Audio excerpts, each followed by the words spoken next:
So guys, for the first method, you're going to head over to search and type in troubleshoot settings. Click on it. And then once you're on this, you're going to click on other troubleshooters.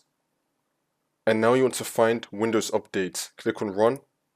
And now this will come up, the Windows Update troubleshooter. Wait for this to load. And then once that's been done, if it detects anything, it will try to fix it for you. See if that works.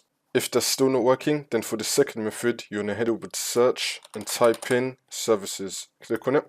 And then once you're on this, you're going to click on any service one time and then click on W on your keyboard. Now we're going to find Windows Update. We're going to scroll down till we find Windows Update. You're going to double click on it.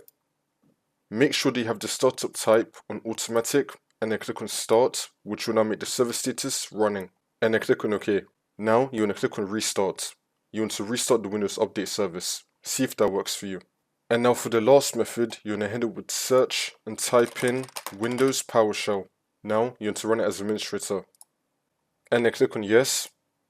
And then once you're on this, you're going to type in wuauclt.exe /updatenow and then click on enter. Now you just want to restart your computer and then this should now fix your problem.